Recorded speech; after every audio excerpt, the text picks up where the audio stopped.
Israeli फौज की कार्रवाई पर लगातार सवाल उठते आए हैं। मीडिया रिपोर्ट्स के मुताबिक इजरायली फौजियों ने मदद के लिए पुकार को नजरअंदाज कर दिया और एक इमारत में घुस गए और बंधकों को मार डाला। इस रिपोर्ट के सामने आने के बाद फौज पर कई तरह के सवाल खड़े होने शुरू हो गए हैं। जांच में कहा गया है कि सैनिकों ने 10 दिसंबर को हिब्रू में बंधकों को चिल्लाते हुए भी सुना था, लेकिन उन्होंने सोचा कि ये हमास के जरिए उकसाने की कोशिशों में से एक है। ये मानते हुए कि इमारत विस्फोटकों से भरी हुई थी। सैनिक बाहर निकल गए और भागने की कोशिश कर रहे 5 हमास लड़ाकों को मार डाला। इसके बाद रिपोर्ट में कहा गया कि शायद इमारत से भी बंधक भागने लगे और इजरायली फौजियों ने गलती से खतरा समझकर गोली मार दी।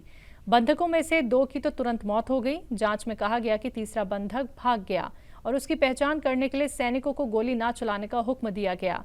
इजरायली कमांडरों ने जिंदा बंधक को फौजियों की ओर बढ़ने के लिए कहा, लेकिन पास के टैंक के शोर के कारण आदेश नहीं सुनने वाले 2 सैनिकों ने उसे गोली मार दी। जांच रिपोर्ट के साथ पब्लिश एक बयान में सेना के चीफ ने कहा, इस घटना में फौज बंधकों को छुड़ाने के अपने मिशन में विफल रही है। ये 3 मौतों को रोका जा सकता था। 3 बंधकों की मौत के बाद इजरायली पीएम ने अफसोस जाहिर किया है। दिल्ली में वाक़ इजरायल एम्बेसी के पास हाल ही में हुए धमाके का कनेक्शन 29 जनवरी 2021 के इजरायली एम्बेसी के पास हुए आईईडी धमाके से जुड़ता हुआ नजर आ रहा है। दिल्ली पुलिस स्पेशल सेल को कुछ ऐसे सबूत भी मिले हैं। हाल ही में हुए धमाके में पुलिस को मौके से सीसीटीवी में कुछ मुश्तबा अफराद दिखाई दिए।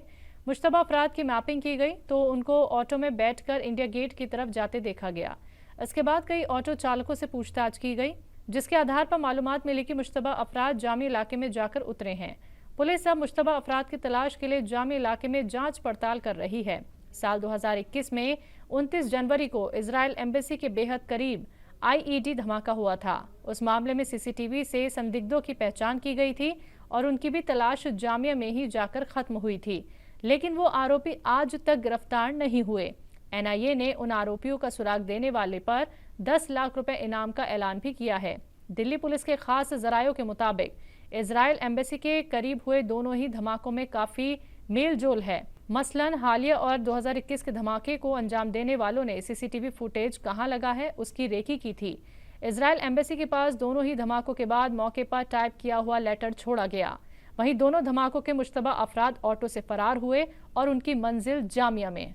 तो मजहब तब्दील कर आशीष गुप्ता से मोहम्मद यूसुफ बने नायब तहसीलदार पर पत्नी ने गैर अखलाकी ढंग से शादी करने का मामला दर्ज कराया है। एफआईआर में मुस्लिम खातून, उसके पिता, मुअज्जिन के अलावा 5 नामालूम अफराद को भी मुलजिम बनाया गया है। पुलिस ने खातून के मामू और मस्जिद के मुअज्जिन को हिरासत में ले लिया, जबकि नायब तहसीलदार को हिरासत में लेने के बाद तहसीलदार के सुपुर्द कर दिया। नायब तहसीलदार के खिलाफ मजहब तब्दील कर बिना तलाक दिए दूसरी शादी करने के मामले की तहकीकात शुरू हो गई है। एडिशनल डिस्ट्रिक्ट मजिस्ट्रेट ने बताया कि जांच रिपोर्ट आने पर उसे रेवेन्यू काउंसिल भेजा जाएगा, जहां से कार्रवाई की जाएगी। मोदाहा में नायब तहसीलदार के पद पर तैनात आशीष गुप्ता के मोहम्मद यूसुफ बनकर 2 दिन कचरिया मस्जिद में नमाज पढ़ने की फोटो सोशल मीडिया पर वायरल हुई। इसकी इत्तला मस्जिद के मुअज्जिन ने कोतवाली में दी। कानपुर के हनुमंत विहार रिहायशी आशीष गुप्ता की बीवी आरती गुप्ता ने सदर कोतवाली पहुंचकर तहरीर दी, जिसमें बताया गया कि उनके पति करीब 4 महीने से घर नहीं आए। पता चला कि उनके शौहर ने मजहब तब्दील कर लिया है।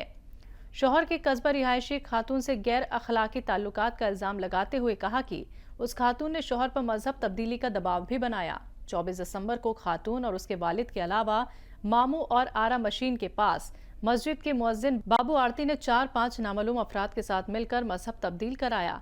मामले में पुलिस ने तलाक दिए बिना दोबारा शादी करने और गैर कानूनी मजहब की तब्दीली के कानून के तहत कार्रवाई की। सभी पहलुओं की जांच की जा रही है। कौमी त्योहार यौम जमहूरियत आने में 1 महीने से भी कम का समय है। जैसे कि हम सभी जानते हैं, दिल्ली के कर्तव्य पथ पर यौम जमहूरियत के मौके पर परेड में मुल्क के अलग अलग राज्यों की झांकियां शामिल होती हैं। ताहम इस बार परेड में दिल्ली और पंजाब की झांकियां लोगों को देखने को नहीं मिलेंगी। मालूमात के मुताबिक मरकजी हुकूमत ने उनकी झांकियों को मंजूरी नहीं दी है। गौर हो, ये लगातार तीसरा साल है जब यौम जमहूरियत की परेड में दिल्ली की झांकी को शामिल नहीं किया जा रहा है। वहीं लगातार दूसरी बार पंजाब की झांकी को नहीं चुना गया है, जिस वजह से आम आदमी पार्टी ने मरकजी हुकूमत के खिलाफ नाराजगी जाहिर की है। आपको बता दें, दिल्ली और पंजाब की झांकियों को यौम जमहूरियत परेड में जगह न मिलने को लेकर दिल्ली के वजीर सेहत और आम आदमी पार्टी नेता सौरभ भारद्वाज ने मरकजी हुकूमत पर निशाना साधा है। 22 जनवरी 2024 को अयोध्या में श्री राम जन्मभूमि मंदिर का इफ्तिताह होने वाला है। इससे पहले 30 दिसंबर को वजीर आजम नरेंद्र मोदी अयोध्या पहुंच रहे हैं। इस दौरे में एयरपोर्ट, हवाई, रेलवे स्टेशन, रेलवे लाइन के साथ कई बड़े प्रोजेक्ट्स का तोहफा अयोध्या को देने वाले हैं। इनमें श्री राम जन्मभूमि मंदिर से जुड़े अहम पर खास तौर से फोकस होगा। बता दें कि वजीर आजम हफ्ते की सुबह अयोध्या में 6 वंदे भारत और 2 अमृत भारत एक्सप्रेस ट्रेनों को हरी झंडी दिखाएंगे।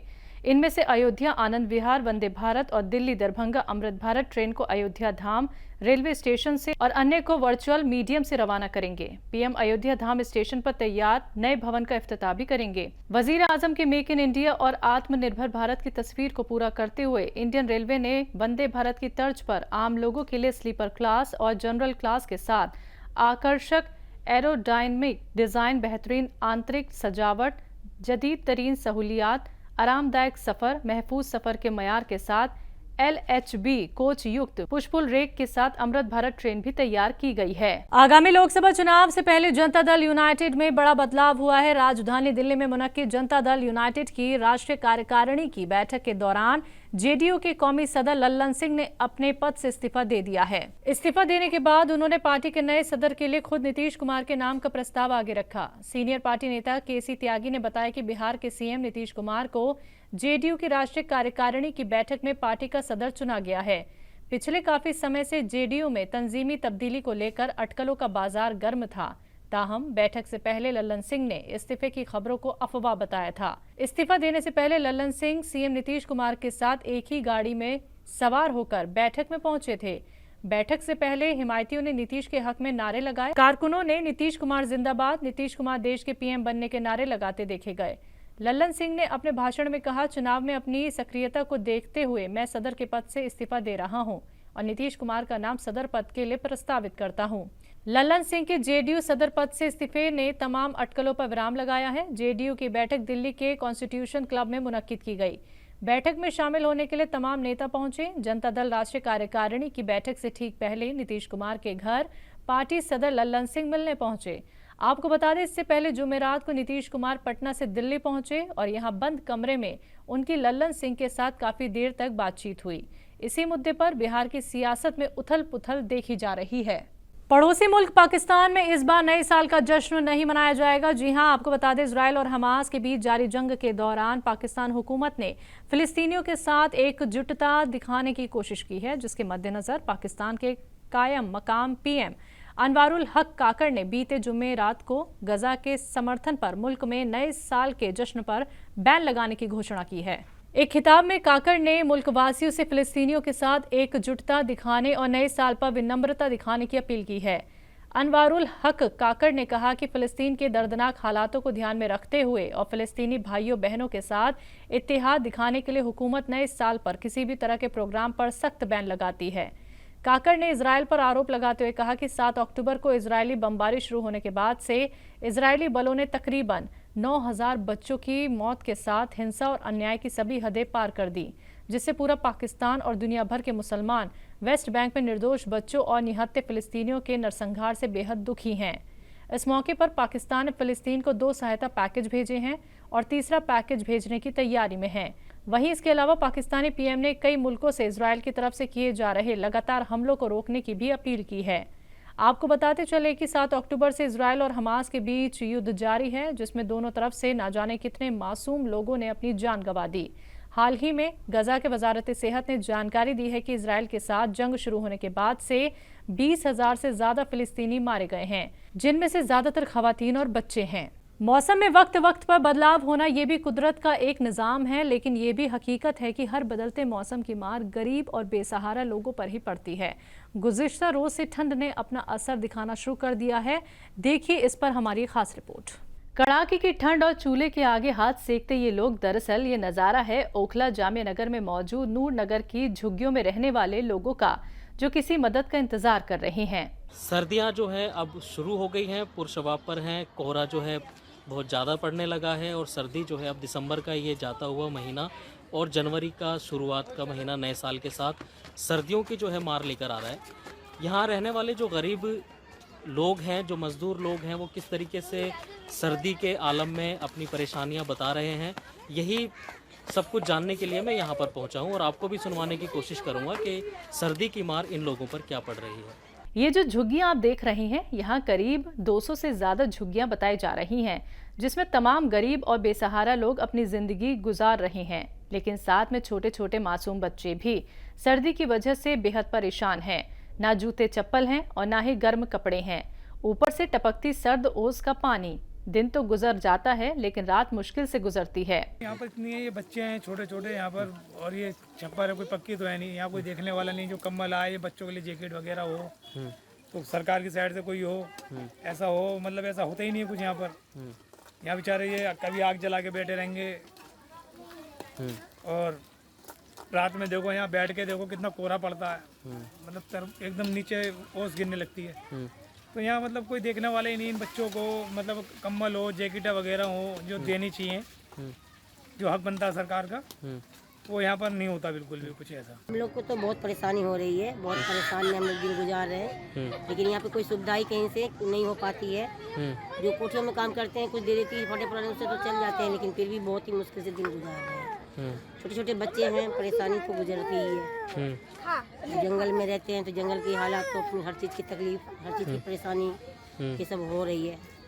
इधरों से किसी तरफ का हेल्प नहीं है। पानी में बहुत है, इसका परेशानी बहुत है ना, रहने का रजाई नहीं है, रजाई है ना कंबल है, ऐसे बहुत दिक्कत हो रहा है। ना कोठियाला मदद करती है, जिसमें काम करते घरों में वो भी नहीं मदद करती है। अभी तक जो है मैंने ठंडे पर जब से पड़ा है तब तक नहीं आया कोई भी, एक आदमी भी नहीं आया कि मैंने जो कैसे हो नहीं हो, क्या करते हो, क्या काम है, क्या कर रहे हो, कैसे हो रहते हो, ये कोई कुछ नहीं आया अभी तक।